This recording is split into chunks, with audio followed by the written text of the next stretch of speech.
Most people who visit Italy come back saying the same thing.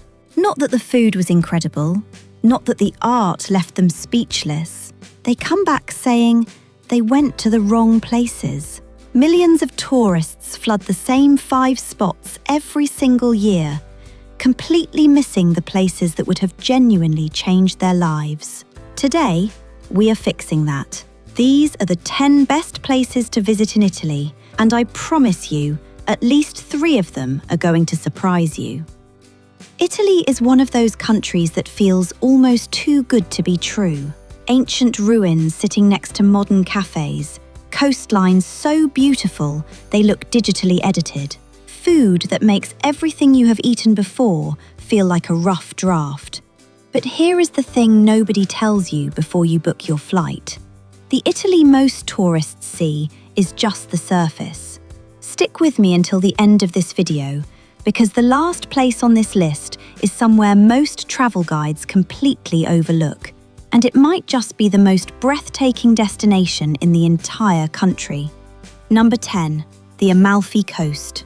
Let us start with one you may have heard of, but probably do not fully understand until you see it. The Amalfi Coast is a 50-kilometre stretch of coastline along the southern edge of the Sorrentine Peninsula, and it looks like someone took a painting and made it real. Colourful villages cling to cliffs that drop straight into the clearest blue water you have ever seen. But here is what most tourists miss.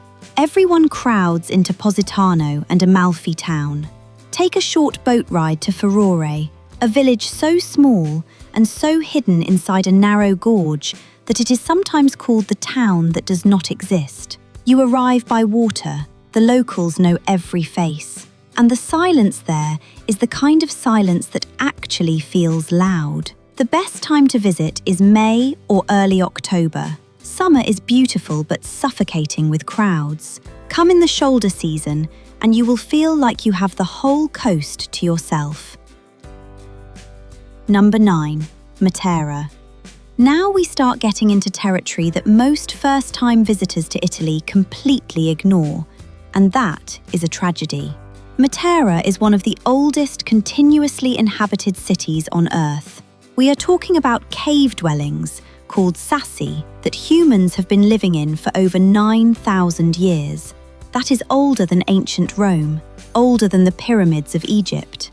For most of the 20th century, Matera was considered a national embarrassment. Families were living in these caves with their animals, with no running water, no electricity. The Italian government forcibly relocated thousands of residents in the 1950s. The writer Carlo Levi called it a place cursed by history. Then something strange happened. The world realized that what it dismissed as poverty was actually one of the most extraordinary architectural landscapes in existence. In 2019, Matera was named a European Capital of Culture. The caves were renovated into boutique hotels and restaurants. You can now sleep inside a 3,000-year-old cave and order a perfectly crafted pasta in the morning. Walking through Matera at dusk, when the lights inside the old stone dwellings begin to glow, looks like something from another world entirely. Make sure you stick around, because we are about to get into a region of Italy that most travel agencies have never even mentioned to their clients. Number 8. Bologna. Bologna gets overshadowed constantly by Florence and Rome, and that is a quiet injustice. This city in the Emilia-Romagna region is the culinary capital of Italy, and if you think you have had good food elsewhere in the country, Bologna will make you reconsider your entire relationship with eating. This is where ragu bolognese was actually born. Not the version you get at a generic Italian restaurant in your city. The real thing, slow cooked for hours, served over fresh egg pasta so thick and silky it barely resembles anything you have eaten before. The city takes its food so seriously that in 1982, a group of local chefs officially deposited the recipe for authentic bolognese with the Bologna Chamber of Commerce to protect it, like intellectual property. But Bologna is not just food. The city has the oldest university in the entire Western world, founded in 1088. The streets are lined with miles of covered archways called porticos, so you can walk the entire city without ever getting rained on. There is a quiet, intellectual energy here that feels totally different from the tourist chaos of more famous Italian cities. Number 7. The Dolomites. Italy is not just coastlines and ancient cities. In the northeast of the country, there is a mountain range so dramatically beautiful that it almost defies logic. The Dolomites are a series of jagged, pale rock peaks that turn flame orange at sunrise and deep rose at sunset in a phenomenon the locals call enrosadira, which roughly translates to when the mountains blush. These are not gentle rolling hills. These are vertical walls of stone rising over 3,000 meters, surrounded by green meadows, frozen lakes, and small alpine villages where German is spoken as often as Italian because the region has historically sat between two cultures. In winter, the Dolomites host some of the finest skiing in all of Europe. In summer, the hiking trails are so spectacular that outdoor photographers come from across the world specifically to shoot here. The Tre Cime di Lavaredo, 3 enormous rocky spires standing together against the sky, is one of the most photographed landscapes on the planet.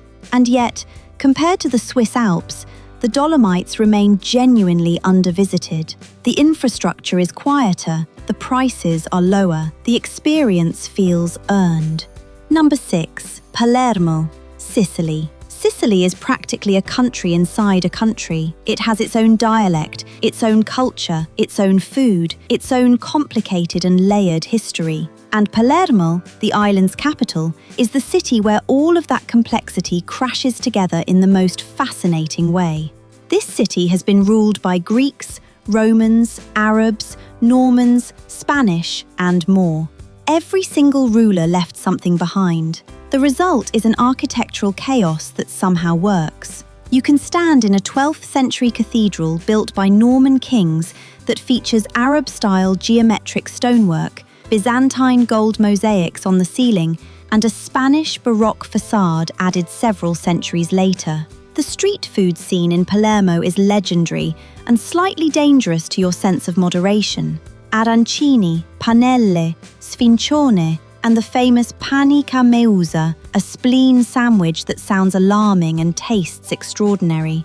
The Bolaro market has been running continuously for over 1,000 years, and it still feels like organized chaos in the best possible sense. But what happened next in Sicily's story changed everything, because the next place on this list is somewhere most people drive straight past on their way to somewhere else, and it might be the biggest mistake a traveller can make. Number 5. Orvieto. Perched on top of a flat volcanic rock rising dramatically from the Umbrian Plains, Orvieto looks like it was placed there by someone who wanted to make a point. The town sits so high and so abruptly above the surrounding landscape that from a distance it almost looks like it is floating. Most tourists driving between Rome and Florence pass this town on the highway. They see it, they think it looks interesting, they keep driving, and they miss one of the most quietly spectacular places in all of Italy. The cathedral here, the Duomo di Orvieto, took 300 years to build and contains frescoes by Luca Signorelli that Michelangelo himself studied before painting the Sistine Chapel. That is not a minor detail. That is the kind of fact that reframes everything. Beneath the city is an entire underground world, a labyrinth of tunnels, wells, caves, and storage rooms carved directly into the volcanic rock over thousands of years. Guided tours take you down into the dark and show you how this city has literally been living underground as much as above ground for its entire history. Number 4. Cinque Terre. 5 small villages on the rugged Ligurian coastline: Vernazza, Cornilia, Manarola, Riomaggiore, and Monterosso. No roads connect them directly. You get between them by train, by boat, or by hiking a coastal trail that winds above the sea with views so relentlessly beautiful that you will find yourself stopping every 3 minutes just to stare. Each village has its own personality. Monterosso has the only proper beach. Vernazza has a tiny harbour that looks exactly like a movie set. Manarola sits on a rocky promontory surrounded by terraced vineyards that have been maintained by hand for centuries because no machine can work on a slope that steep. The locals grow a white wine here called Chaquetra. It is made in tiny quantities from grapes harvested on nearly vertical cliffs. It is sweet and complex and almost impossible to find outside the region. Drinking it while sitting above the sea at sunset is one of those experiences you will describe to people for years. One honest word of warning: Cinque Terre is famous now, and in peak summer it shows. The hiking trails get crowded, the villages feel tight. Go in April or late September and you will understand why this place is the way it is, rather than just feeling processed through it. Number 3. Florence.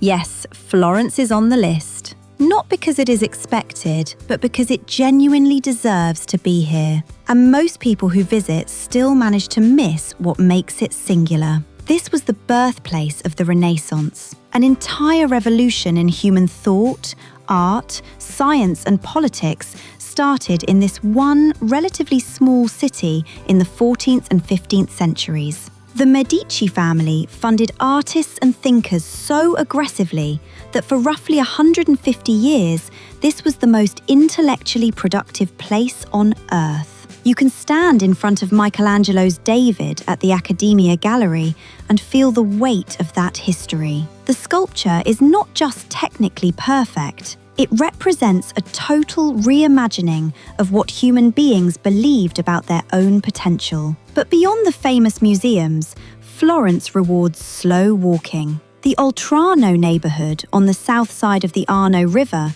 is where the real city lives. Artisan workshops still operate here. Leatherworkers, bookbinders, frame makers. You can watch someone create something by hand that has been created the same way for 500 years. And the food. A bistecca alla fiorentina, a massive T-bone steak from Chianina cattle, cooked over fire to medium rare with just salt and olive oil. Simple to the point of arrogance. Perfect every single time. Number 2. Venice. Every year, roughly 30 million people visit Venice. Every year, approximately 25 million of them only see the same quarter mile around St. Mark's Square. That is like going to Paris and only looking at a postcard. Venice is 118 small islands connected by 400 bridges and navigated by a network of canals that replaced streets centuries ago. It is genuinely unlike any other place that exists on Earth. And the version most tourists see is a fraction of the actual city. Go to Cannaregio, the northern neighbourhood where the world's first Jewish ghetto was established in 1516. The history there is dense and complicated and necessary.